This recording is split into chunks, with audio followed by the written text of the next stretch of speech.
from Ozarks First. You're watching Color 10 News at 9 on C. You know, from working in an office every day to working from home, your suit pants and blazers might not be making it out of your closet as much these days, and local dry cleaners sure are noticing. Good evening, and thanks for joining us tonight at 9. I'm Jesse Inman. Up first tonight, Color 10's David Chasnov spoke with 2 dry cleaners in the Ozarks that are certainly feeling that impact. David, good evening. Good evening, Jesse. When COVID-19 hit the Ozarks, dry cleaners saw fewer customers almost immediately. Now, this is a situation that forced the industry to get creative. It's a sound laundromat owner Lisa Putnam didn't think she would hear anytime soon, after a fire destroyed her building in 2018. We were shut down for a year.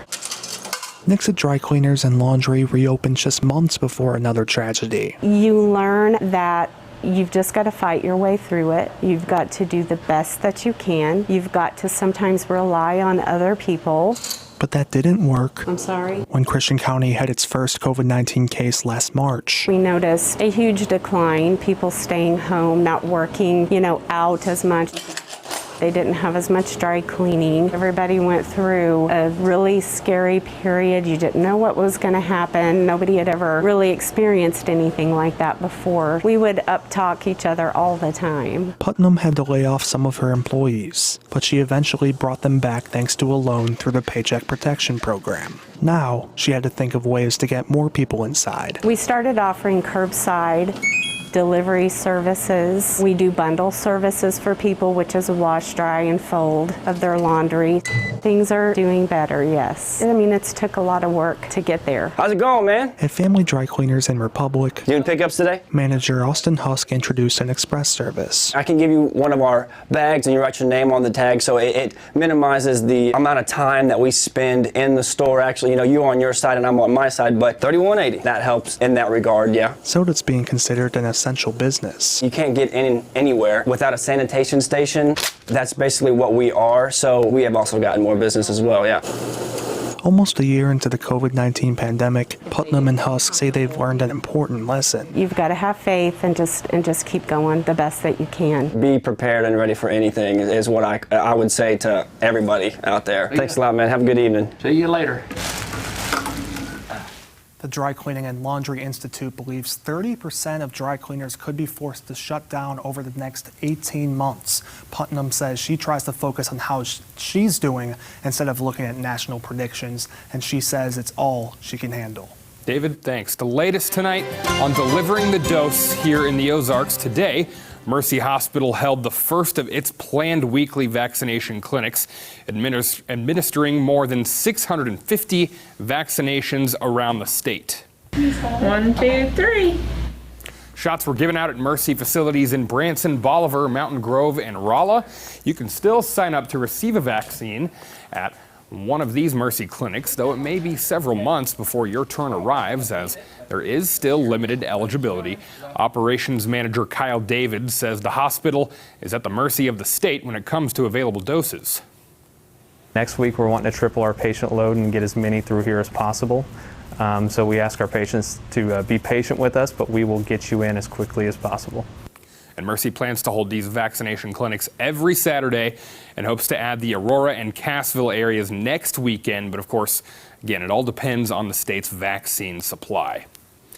Well, Christian County is one of the fastest growing in the state, and because of that, the assessor's office there is running out of space. This week, I caught up with the assessor, Danny Gray, about the unique way the county is making more room, and it requires moving a small piece of history out of the way.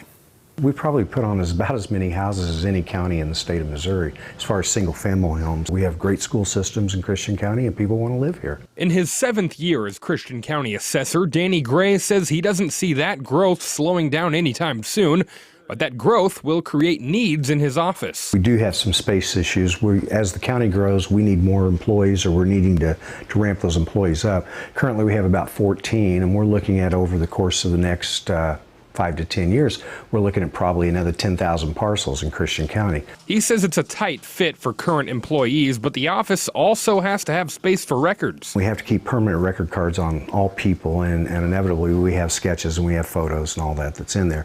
The state still requires us to have hard copies of all of that. There are even employees crammed into the records room, but there's a solution that could provide more space just down the hall. Currently, we have nowhere else to go, so that area is the only area left on this floor to be able to go. That area once had a much different use. We have an adjacent office that is actually not being used. It's just being used for storage right now, and that is the old jail cells.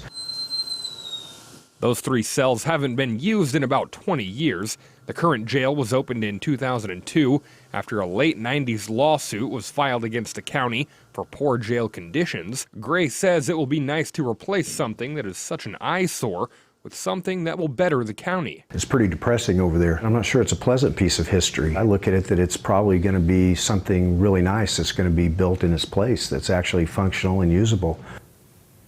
And Gray says the construction on removing those cells should begin in the next 30 days. Also making news tonight, radio and television host Larry King passed away today. King's company said he died at Cedars-Sinai Medical Center. He was first reported to be hospitalized there in early January after contracting COVID-19 and moved out of the intensive care unit. Just 2 days later, no cause of death has been given at this time. King interviewed more than 30,000 people on his CNN show Larry King Live. His first job in radio was cleaning up a station in Miami Beach. When one of the announcers abruptly quit, King was put on air. Over the course of his career, King won 2 Peabody Awards for excellence, 1 in radio and 1 in television, as well as 10 Cable Ace Awards. In 2011, he received an Emmy for a Lifetime of Achievement. King has said several times he wants to be cryonically preserved after his death.